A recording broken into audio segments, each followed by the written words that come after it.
tonight on KBC Channel 1. They are looking into the woman's connections to try and find out who really is the one behind the idea. I can only think of two suspects, Francisco or Sophia. You're the one who's guilty of all of this. You got me into this mess. That guy's been acting strange lately. Keep an eye on him and find out what he's up to. So you're the one who called the cops on her, you're right. I'm going to make you regret that, Roxana. That Ramon guy is not even in the slightest bit interested in you. In Love with Ramon. Next on. Approached by Equity Bank to come on board and see what we could do to ensure the healthcare worker was protected. We made things that I myself would comfortably wear to look after patients that have COVID. My guests get to share their traumatic experience. So what happened after that? I remember I became so numb and the pain was too much. She was doing so bad and I could tell things were not so good. All's well that ends well. Today I just had an amazing day. It's something that really Kenyans should be proud upon.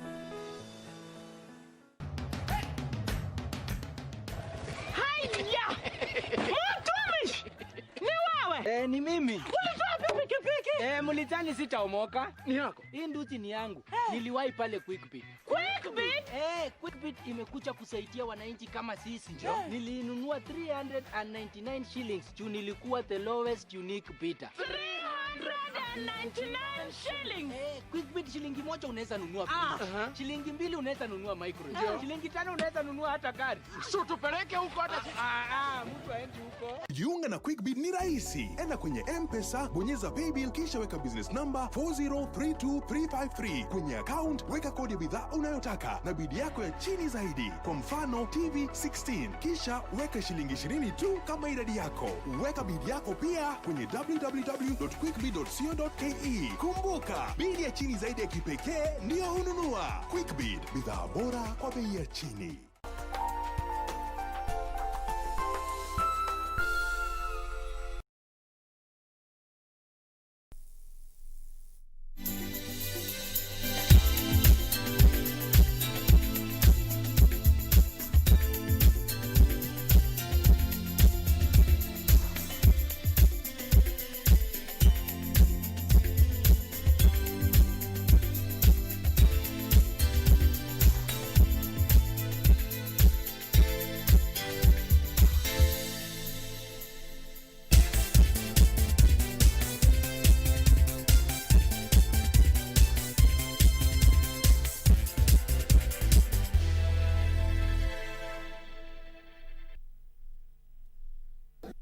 We are glad you could make time for us for this edition of Channel 1 Lunchtime News. My name is Edward Kabasa. Simon Karotha is handling the sign language interpretation for us this afternoon. You can interact with us throughout this live broadcast on Facebook, KBC Channel 1 TV, on Twitter at KBC Channel 1. We will be glad to hear from you. Let us take a look at some of the stories we have been working on for you this afternoon. A woman lobby group is now opposing the Building Bridges constitutional reforms, saying it aims at eroding the gains made by women in the 2010 constitution. The women claim the document is being used to hoodwink women, as it does not outline how the gender issue will be addressed in the National Assembly.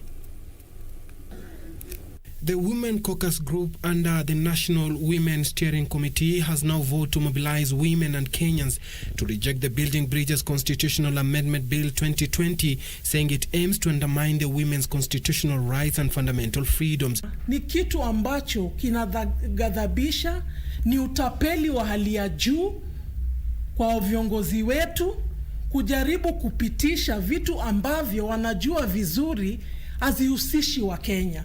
Kwanza Mkenya wa kawaida. Kwa hivyo ningependa kuomba wamama wote wa Kenya tusimame pamoja tukatae BBI. The BBI has removed nominations which negates the fundamental principle in Article 27(6), which talks about addressing the marginalization of several groups. So, in essence, what the BBI is doing is taking us back to what exclusion looked like. If you want to see what exclusion looked like, look at the BBI proposals. All these other sweeteners that they've got carrying people along are just that. The women activist poking holes on the report, saying it will create an imperial presidency and it will lack accountability to the duty bearers. The BBI proposals attempt at eroding the fundamental rights and freedoms of Kenyans, especially the women, and propose to reintroduce an imperial presidency and a lack of accountability among the duty bearers. They term the proposal to have a 50-50 representation in the Senate as a hoodwink to women, as they will be denied the chance of sitting in the National Assembly that will dine with the expanded executive. It seeks to take away that which women already have by proposing to introduce a system which will see women aged out from all decision-making spaces as possible. This is not only an act of impunity, but a clear sign that the political culture in Kenya is very anti-women. The BBI does not mention how the two-thirds gender principle will be achieved in appointive offices, which include the cabinet, civil service, parastatals, and the diplomatic corps.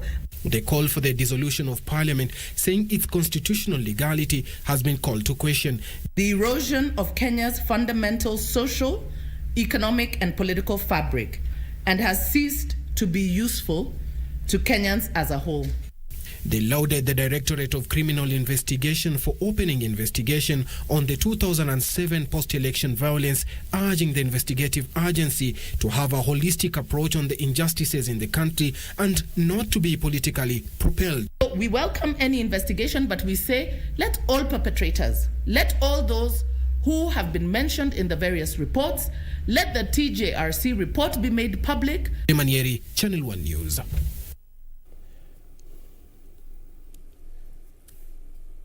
And in other matters, doctors and nurses have threatened to down tools on the 6th and 7th of next month should their employer fail to provide them with comprehensive medical cover and pay them 30,000 shillings risk allowance monthly. The health workers, through their national union separately, are also demanding for release of salaries and absorption of contracted workers to permanent and pensionable terms. As doctor strike in Bomet County enters its 6th day, Tuesday, the Kenya Medical Practitioners and Dentist Union says it will mobilize its members to down tools from the 6th of next month should the government fail to address their concerns. We know that county governments, or there's a plot that it will be taken down to the counties. When the government decides between national and county to resolve all the 11 issues that we issued, when they have resolved those matters, then we shall ensure that our members are back to work. The union wants additional doctors deployed to counties to fight the COVID-19 pandemic and wants doctor lecturers put under a comprehensive medical cover, including risk allowances in line of duty. The arrears were paid for the last 3 years. The arrears were paid in the month of June and July, and subsequently there has been no payment for the last 4 months. That is equally a non-negotiable. KMPDU is additionally seeking to have doctors who lost their jobs in Kirinyaga and Laikipia counties reinstated. Separately, the Kenya National Union of Nurses has issued a strike notice for the 7th of next month should the government turn down its demands. The nurses are demanding 30,000 shillings monthly risk allowance and be provided with adequate and standard personal protective equipment, issued with group life insurance cover and employment of 7,000 additional workforce to help in the fight against COVID-19. Irene Mchuma Odim, Channel 1.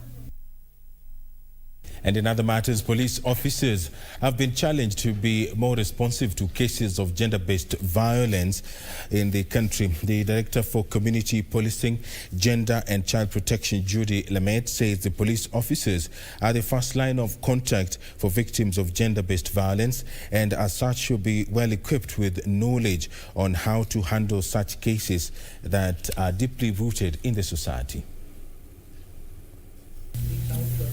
As the world retreated inside homes due to the lockdown measures introduced to curb the COVID-19 pandemic, reports have shown an alarming increase in the already existing pandemic of violence against women.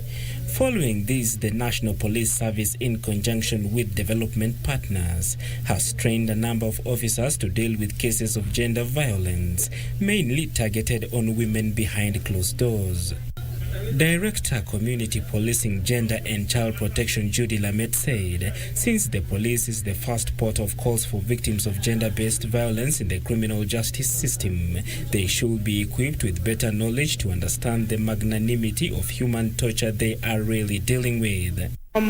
We are happy because they have understood the concept of community policing, and community policing is the modern way of policing worldwide. We need to have a partnership with the police, and we need that the police know that the public are the people they are supposed to serve. One of the things that we have noticed is that the safety of the girls online is very key, and we have decided that we will partner with the police in terms of this. When we talk about freedom online, we believe that the safety of the girls is very key in terms of safety online. Officers who attended the training lauded the move, saying the skills and knowledge will help them in effectively implementing community policy and response to gender-based violence. This training has come at a great time, whereby we are dealing with the social-economic shocks of COVID-19, which has manifested itself partly through maybe an increase of gender-based violence in our communities. It has come as a time when we will need we'll need this kind of training. So we sharpen our skills in how best we can deal with the victims of gender-based violence as well as those perpetrators of gender-based violence.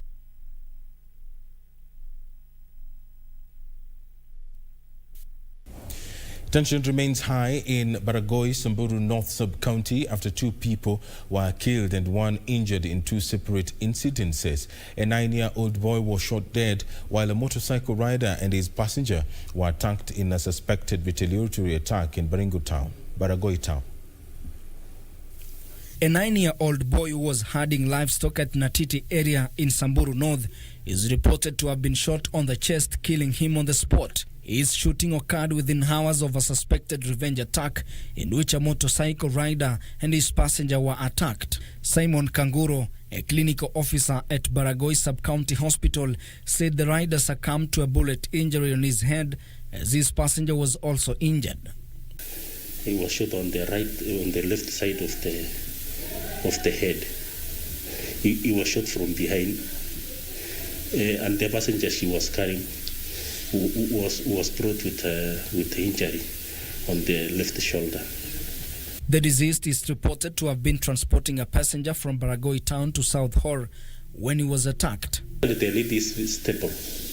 She has a soft tissue injury, but we are retaining her in the hospital because she's apprehensive. She looks confused, but generally she's out of danger. Tension is high in the area following the twin murder incidences, with residents calling on security agencies to arrest the suspects. Sasa kukaa kwa Baragoi sana ndio shida.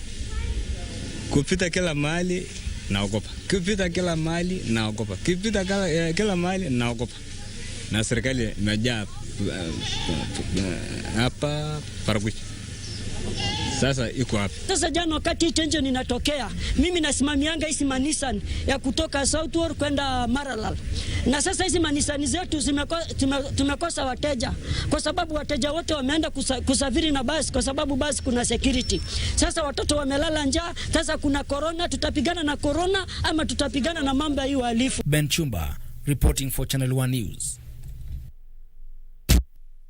Thank you very much, Ben Chumba, for that report. And you can check out our website, kbc.co.ke. There are a number of stories you can find there about one on the late MP, Honorable Murunga. There is also some stories on the referendum, some Kenyans speaking, a lot of content on our website kbc.co.ke, and the best route that you can take towards that website is on Twitter at KBC Channel 1. We are taking a very short break. Don't go anywhere. We still have plenty more lined up for you, so stay with us.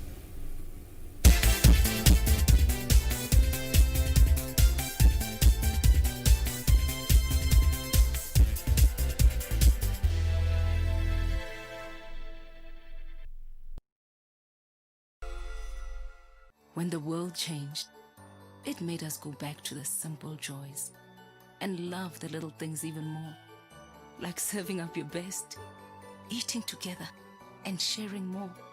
Now, we'll take nothing for granted and always remember to taste the simple joys.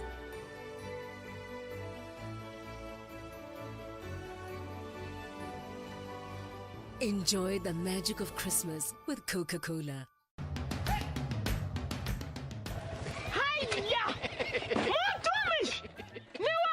Ni mimi. Ulitoa pikipiki? Mulitani sitaomoka. Ni yako. Hii nduti ni yangu. Niliwahi pale Quickbit. Quickbit? Quickbit imekuja kusaidia wananchi kama sisi. Nilinunua 399 shillings. Juu nilikuwa the lowest unique bidder. 399 shillings. Quickbit shilingi moja unaweza nunua pizza. Shilingi mbili unaweza nunua microwave. Shilingi tano unaweza nunua hata gari. So tupeleke huko hata mtu aende huko. Jiunga na Quickbit ni rahisi. Enda kwenye M-Pesa, bonyeza paybill kisha weka business number 4032353. Kwenye account weka kodi ya bidhaa unayotaka na bidi yako ya chini zaidi. Kwa mfano TV 16. Kisha weka shilingi 20 tu kama idadi yako. Weka bidi yako pia kwenye www.quickbit.co.ke. Kumbuka, bidi ya chini zaidi ya kipekee ndio ununua. Quickbit, bidhaa bora kwa bei ya chini. John loves football on GoTV, so he traded being a best man for being a best fan. Miriam stood her date up just for this matchup. Albert and his family had plans, but they couldn't miss this, and neither can you. Because this new football season, this is football worth watching. Dial *423# to get a GoTV decoder and 1 month of GoTV Max for 1,999 shillings to get all the football action. GoTV, live it, love it. National Nurses Association of Kenya have about 15,000 nurses in 47 counties. When the first case was pronounced, the whole nation ran into panic. You remember when the first patients were going to the health facilities, the doctors, the nurses were taking off, and you couldn't have blamed them. The only way to defeat this fear was to train these guys and to provide them with a personal protective gear and psychosocial support. Equity actually gave us a check towards training and psychosocial support. We struggled to buy the basic items, the thermogun, the gloves, the masks, and the sanitizers. We prayed for resources through Equity Group. The first batch of PPE has been distributed to all the counties, and you could feel their joy, their gratitude, because they didn't know where the protective gear would come. They really feel that support from Equity, and they are really appreciative about it.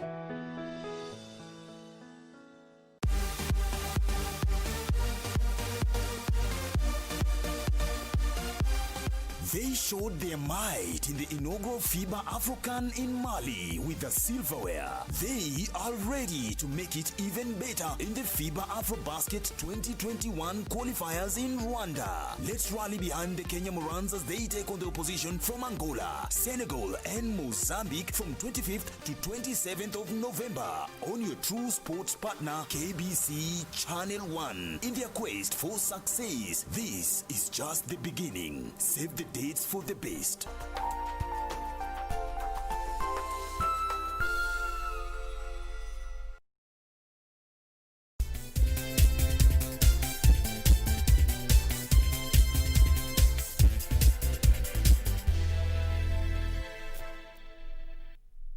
Very good afternoon to you. If you're just joining us, this is Channel 1 Lunchtime News. My name is Edward Kabasa. A youth group in Kilifi County is championing to end teenage pregnancies in the region through an initiative campaign aimed at reducing poverty and the spread of COVID-19 in the region. The group, under Reproductive Health Youth Champions, says young girls aged between 15 and 19 years are lured into sex in favor of basic needs, including sanitary towels. Poverty and effects of COVID-19 pandemic are attributed to the rise of teenage pregnancies in Kilifi County. Efforts by varied stakeholders to save the girls from effects of COVID-19 are struggling to reap fruits. Tumeishi tukilaumu bodabodas, tukisema bodabodas wanachangia sana na hizi stories za early pregnancies. Lakini this round hata survey tulifanya paka kwa mabodabodas kenye walisema wao ni watumwa tu. As in, wanatumwa from this station wachukue msichana hii point wampeleke this point. A group dubbed Reproductive Health Youth Champions has initiated a support program to see girls assisted from perverts preying on them. Kuna kesi kadhaa saizi ziko pale polisi, tulizipeleka mbele, tulizifuatilia tukazipeleka polisi. Baba pregnant mtu msichana wake na alivyofuatiliwa kuulizwa akasema kwani ni vibaya nini nyuki akionja asali yake. The youth regret young girls are lured into sex in return of basic needs, including sanitary towels. The group says it aims to sensitize young girls on effects of teenage pregnancies and the spread of COVID-19 and provide platforms for the school-going teenagers to acquire skills from mentorship programs.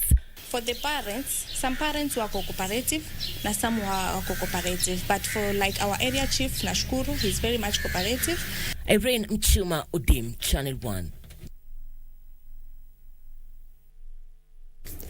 And still in the region, all public service vehicles in Kilifi County will be required from next week to obtain new COVID-19 compliance certificates to be allowed to operate. Kilifi County Commissioner Kutso Ulaka directed all the 9 deputy county commissioners in the region to issue the certificates only to PSVs that have complied with the COVID-19 protocols outlined by the Ministry of Health. Ulaka, who spoke in Malindi, said the county COVID-19 response committee had agreed with the National Transport and Safety Authority to withdraw licenses from public service vehicles not following the protocols and guidelines meant to stem the spread of the deadly coronavirus. Nataka kuanzia wiki ijayo kila deputy county commissioner na kamati yake peane certificate mpya kwa zile matatu ambazo zinazingatia hizo rules. Kama kuna matatu ambayo itakuwa inazingatia zitanyang'anywa leseni. Na hiyo tumekubaliana na NTSA.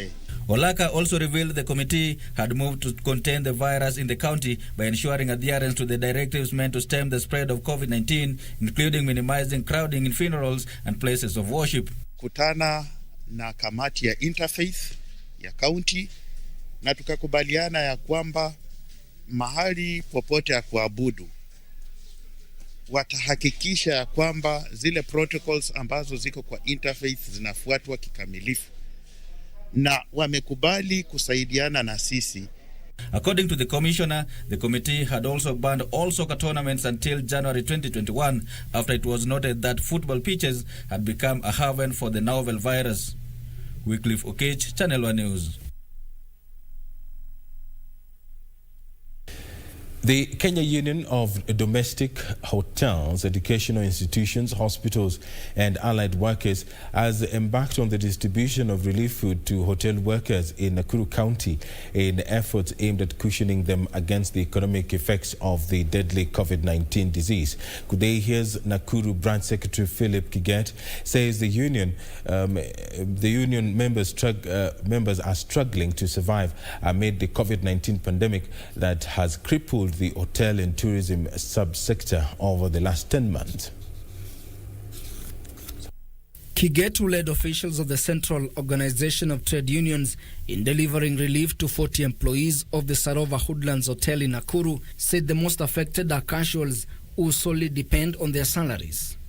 Wafanyikazi wengi wameenda nyumbani sababu ya corona, imetuaffect mahoteli, mashule, domestic workers huko nje wamekuwa affected pia, hawako kazini. So hii imekuwa challenge kubwa sana. He said the association, with the help of partners, seeks to reach out to at least 1,500 members in the county spread across relevant disciplines as a way of stemming suffering among households whose survival has become exceptionally difficult during this period of the pandemic. You know, Kudaya Workers Union, tuna represent wafanyikazi wa mashule, tuna represent hoteli, domestic. Most of them, 3/4 of them, are at home now. Sarova Hoodlands Human Resource Manager Winston Ayaya said the pandemic had scaled down operations at the facility, fortunes had dwindled, and workers are finding it hard to cope. It's been a really tough moments, a tough year. They are willing to soldier on with them until to the brighter end. Kazi hijakuwa venye tulikuwa tunatarajia hii mwaka. Maybe mtu alikuwa amejipanga na jambo fulani, corona imekuja, watalii wamepunguka kabisa, biashara imerudi chini, na tumeweza kuona mapato imekuwa pia kidogo. Ben Chumba reporting for Channel 1 News. 3 widows in Majengo Mvita constituency, Mombasa County, are seeking justice after their house was allegedly demolished owing to a protracted land row. The widows claim they have been living in the house for the last 40 years before the death of their husband Salim Faraj in 2013. The widows are protesting the manner in which the demolitions were carried out under the supervision of police officers whom they accuse of being used to subvert the law. Fatuma Ashur, who spoke on behalf of her 2 other co-wives, claimed they lost valuables during the eviction carried out last week.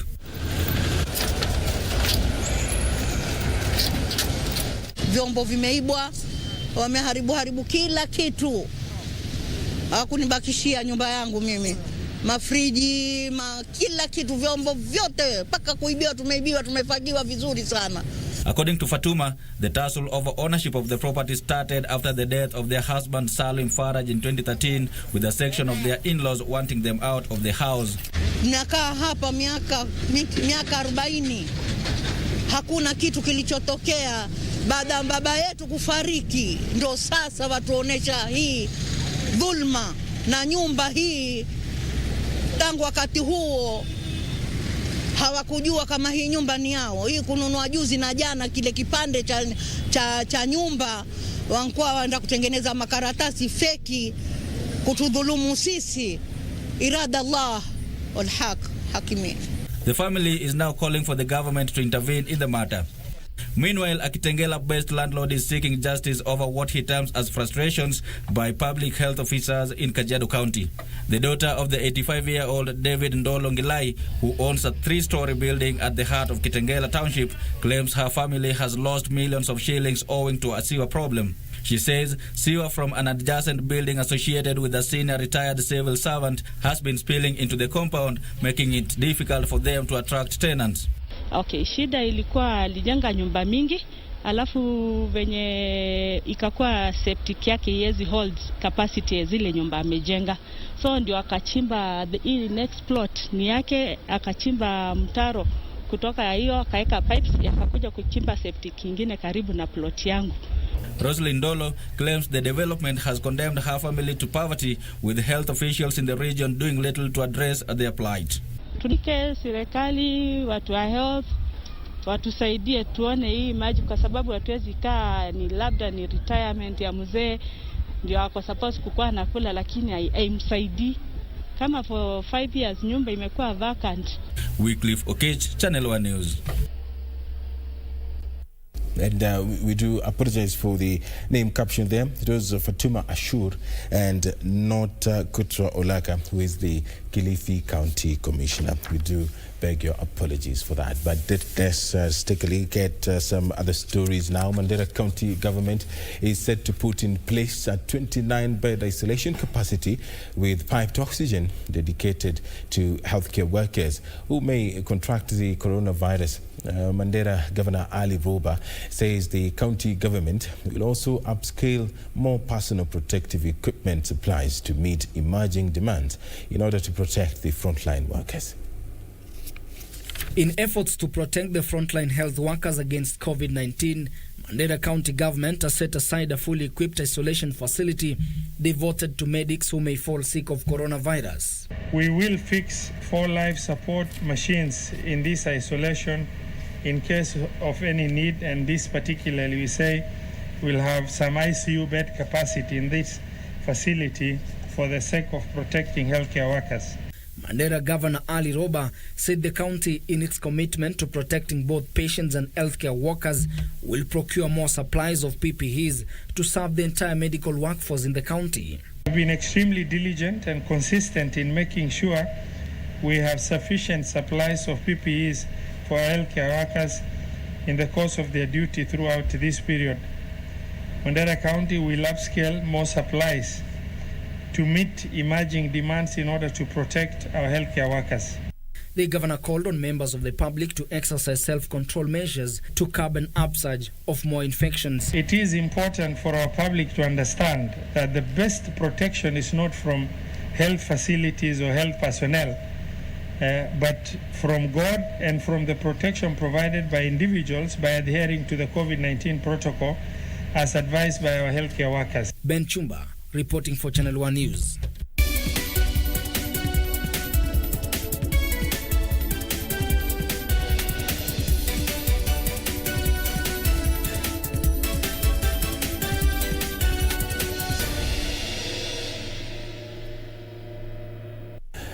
Let's take a look at some business news now. Low awareness about the quality and use of meat products has often led to consumption of unsafe meat and high costs passed on to consumers from losses in the value chain.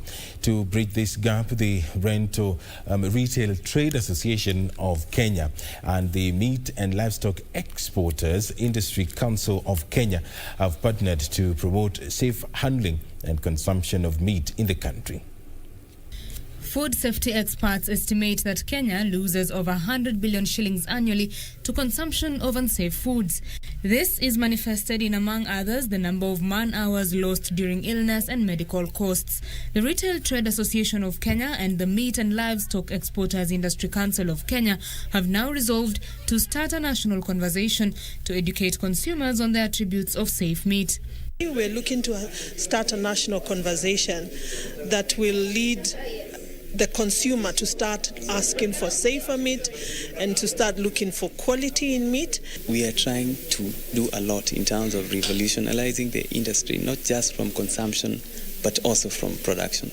Exporters raised concern that standards are enforced by the export markets but highly ignored locally. What we export is not more than 10 billion shillings worth of meat, as opposed to the 330 billion that is consumed locally. So we do a lot of work locally. It's just that we are focusing on both export and local. We are trying to bring export standards to the local market. Kenya's meat is ranked among the most expensive per kilo globally, mainly because of lack of modernization in the value chain. For instance, the sector records up to 50% mortality losses from birth to sale of livestock and about 12% post-harvest losses of meat. The costs are inevitably borne by the consumer. Under the MOU, the associations committed to short, medium and long-term objectives that they hope will modernize the local meat market, improve on quality of meat and enhance consumption of more affordable and safe meat by all consumers. We came back down to the value chain to try and sort out production, and that's why we're partnering with counties. We are partnering with several county governments. We are partnering with Kwale County in terms of production. We are partnering with Mombasa County in terms of consumption. Let's look at when was it slaughtered, how was it grown, where was it sourced. Color does not always indicate good meat. So the fact that it's nice, bright and red does not give you the guarantee that it is red. Betty Kiptum, Channel 1 Business. A ventilator developed by Kenyatta University students is set to go into commercial use once it secures 2 more approvals from regulators. The ventilator, designed and made by engineering and medical students at the Kenyatta University, is part of innovations Kenyans have come up with in a bid to contain the COVID-19 pandemic. When learning institutions were closed, thousands of students went home and waited for the schools to be reopened. For these engineering students at Kenyatta University, they took to brainstorming ideas of helping in the fight against the pandemic. The talks were fruitful. Vice Chancellor pia akapenda, so tukaitwa shuleni chuo kikuu cha Kenyatta, alafu tukaambiwa tutapewa space na pia support ya kuifanya ikuwe reality, because by then it was just an idea. To deliver a machine that would meet the international standards, they needed guidance from seniors with hands-on medical experience. Chuo kikuu cha Kenyatta pia kikabuni kamati ya professionals, so kutoka various departments, nursing, medicine, pharmacy na engineering. So they were mentors. Kazi yao ilikuwa because they have experience in the field. It took 3 versions to get to the final version that has so far been approved by the Kenya Bureau of Standards. The ventilator is not yet in the market for use by hospitals, since 2 more approvals are pending, such as one from the Kenya Pharmacy and Poisons Board. Tunangojea barua kutoka kwa Pharmacy and Poisons Board. Ndio kutoka hapo kifaa chetu kiende hospitali na kitasaidia watu wengi. Betty Kiptum, Channel 1 Business. That is just beautiful. Let us take a look at other innovations now. The outbreak of COVID-19 has helped push uptake of electronics used for hygiene, such as the washing machine, with Kenyans now preferring those with the latest technology and energy efficiency. LG Electronics says the firm has introduced a machine that eliminates allergens which affect the respiratory system, such as dust, smoke, and tear gas. The outbreak of COVID-19 has underscored the importance of taking care of one's respiratory system. Premised on this, LG Electronics has introduced into the market a washing machine that seeks to eliminate allergens from the clothes. Content manager William Kamore says the steam function on the washer removes dirt and substances attached to the clothes that could cause allergic reaction or affect your breathing system. Your clothes, when you go out, they might get a lot of dust, smoke, even smoke, dust, even let's say tear gas. And what it does is that, you know, if all these things are on your clothes, it will affect your respiratory system. And especially at this time, you want to take care of our respiratory system. A survey by the firm indicates that Kenyans' top 4 considerations when it comes to washing machines are that it has to be technologically savvy, care for the fabric, energy efficiency, and durability. It has a new technology about the direct drive motor that features artificial intelligence. And how the artificial intelligence works on this washing machine is that it automatically detects the clothes weight and also the fabric characteristic. And the benefit you get is you get 18% more better fabric care for your clothes. Kamore says there has been a steady increase in demand for electronic products on hygiene after the outbreak of COVID-19 as Kenyans embrace products to help reduce contamination. The world's largest maker of latex gloves will shut more than half of its factories after almost 2,500 employees tested positive for coronavirus. Malaysia's Top Glove will close down 28 plants in phases as it seeks to control the spread of COVID-19. This and more in our international business news roundup. Top Glove has seen a huge surge in demand for its personal protective gear since the outbreak of the pandemic. However, there have been concerns about the working conditions of the low-paid migrant workers the Malaysian company relies on. On Monday, Malaysia's health ministry reported a sharp rise in COVID-19 cases in areas where Top Glove factories and dormitories are located. Nearly 5,800 Top Glove workers have been screened so far, with 2,453 testing positive. Top Glove operates 41 factories in Malaysia, with many of its workers coming from Nepal and living in crowded dormitory complexes. It is unclear when the factory closures will begin, but they are scheduled to take place in stages.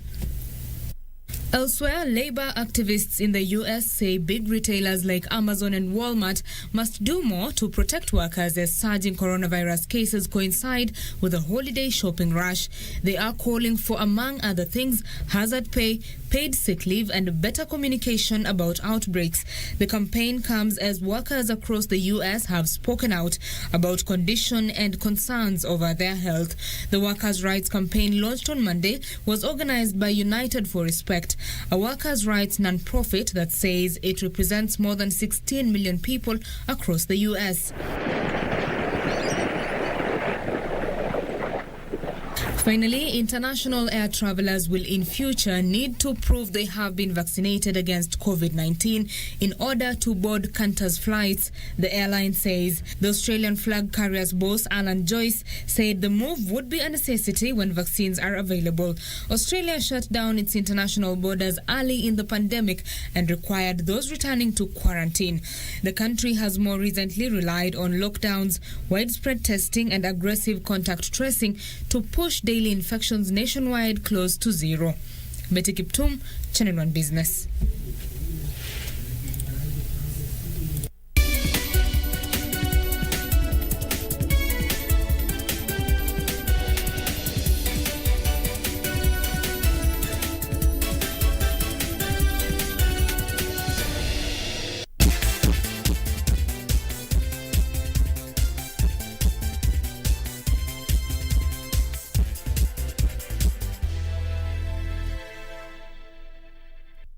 Parents are being urged to closely monitor the behavior of their children in a bid to tame moral decay among the youth. Nominated Senator Isaac Moura says the internet is proving to be a major impediment to morality in the country, calling for vigilance among parents on the activities of their children on the World Wide Web. The lengthy closure of schools has been identified as a major contributor to the runaway moral decay among the Kenyan youth. To avert a looming moral crisis, parents are being challenged to go back to basics and nip the vice on bud. Pastor Samuel Gitonga of PCA Ihigaini Murera in Juja, challenging the youth to lead responsible lives and help shape a desirable future. We are here and using this opportunity to bring our children together, to be able to train them, to mentor them, and actually to talk to them. Maybe they're in crime or even bad habits, but we want to say it's a challenge, yes, because of the influences all over. But it's not too late even to face the challenge and train them up. We are trying to educate the girl child on how to avoid early pregnancy, early marriages, and to abstain. The key word is to abstain from sex. The leaders call on the government to further regulate the internet and block out dangerous contents that have continued to negate efforts made in instilling discipline in children.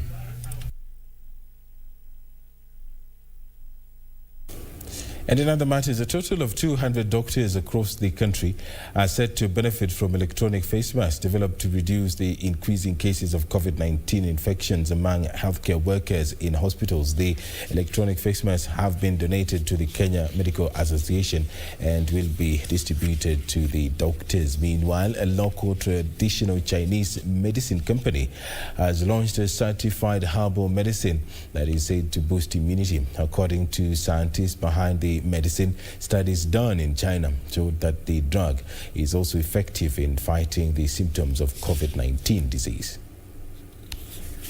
Efforts to curb the spread and the severity of the novel coronavirus in the country continue to pick up as private companies partner with the government to find alternative ways of containing the virus.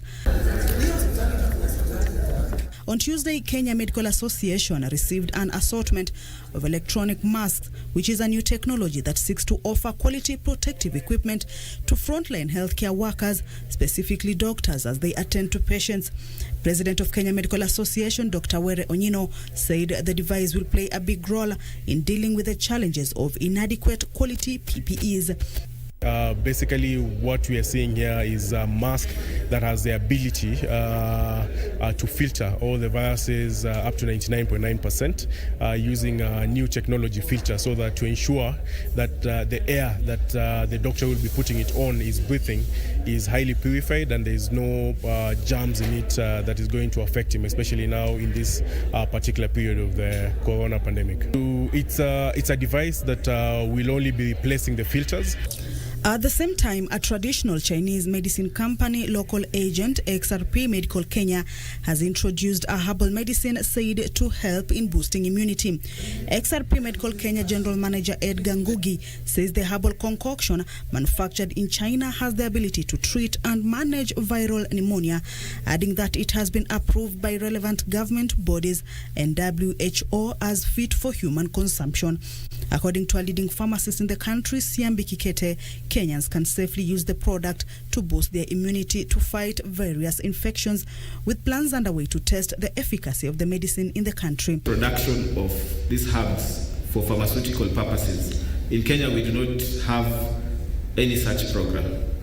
And therefore, we can say that despite some of the herbs being having naturally grown here in Kenya and Africa in general, we do not have the commercial production of these herbal products locally. Kamchi Menza for Channel 1 News. Let's now cross our borders. U.S. President Donald Trump has accepted that a formal transition can begin for U.S. President-elect Joe Biden to take office. President Trump said he was recommending a key federal agency to do what needs to be done, even as he vowed to continue contesting the result. In what appears to be President Trump's acceptance of defeat in the recent hotly contested presidential election, he has okayed the formal transition of power to begin. The General Services Administration said it was acknowledging Biden as the apparent winner. Earlier, Biden's victory in the U.S. state of Michigan was officially certified in a major blow to Trump. The Biden team welcomed the start of the transition process. This final process is a definitive administration action to formally begin the transition process with federal agencies. Trump tweeted as the GSA, which is tasked with initiating presidential transitions, informed the Biden camp that it would start the process. Earlier, Biden unveiled his nominations for his foreign policy and national security team, consisting of old colleagues from his years in the Obama administration. He is set to appoint Anthony Blinken as Secretary of State and John Kerry as climate envoy, while Janet Yellen is tipped to be the first female U.S. Treasury Secretary. The list of selections came ahead of a formal announcement Tuesday. Most of the appointments will require Senate confirmation. GSA Administrator Emily Murphy said she was making US $6.3 million in funds available to the president-elect. Murphy, a Trump appointee, cited recent developments involving legal challenges and certifications of election results in her decision to start the transition process, and that she had received no pressure from the White House over the timing of the move. Wycliffe Okech, Channel 1 News.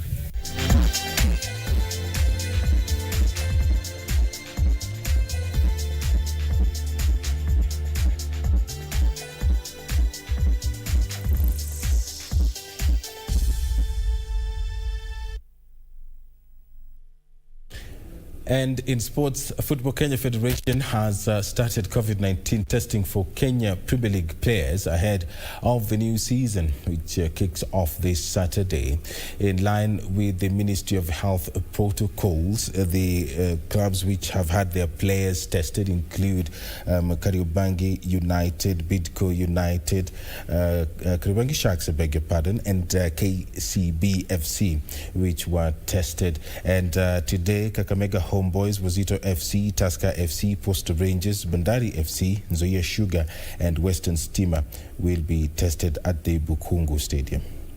Kwa hivyo huo mzigo ambao vilabu kutolewa kutokuwa na huo mzigo, hiyo ni jambo ambalo kama vilabu tunashukuru. Chini ya uongozi wa federation, sisi tutafuata masharti yote ambayo serikali inaweka ili kila kitu iende vile wanataka. Kama tunarudi kwa uwanja na tunatanga pia government pia na ministry pia kuhakikisha pia tumeweza kurudi, manake hapo ndo sisi ufurahia kucheza league na kuweza compete.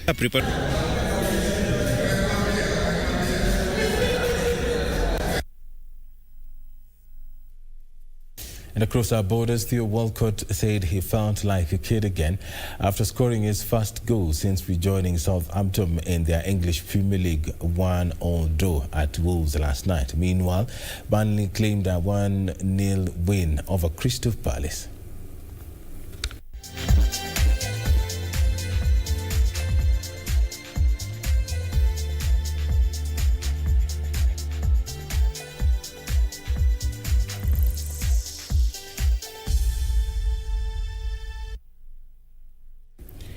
that does it for us for this edition of Channel 1 Lunchtime News. My name is Edward Kabasa. Simon Karotha has been our sign language interpreter this afternoon. Do stay up to date with breaking news on Twitter at KBC Channel 1. From all of us, good afternoon.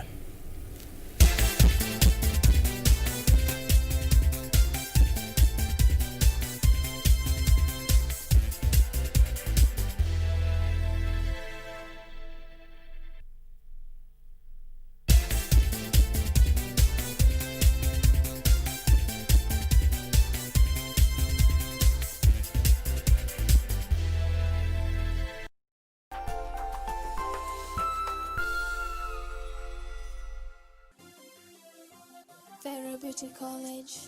Vera Beauty and Fashion College, with branches in Nairobi, Eldoret, Thika, and Meru. Did you know that we are a TVET approved institution? We offer courses in fashion design, interior design and soft furnishing, event decoration, flower arrangement, event planning, hairdressing, barbering and dreadlocks, beauty therapy, makeup, nail technology, spa massage,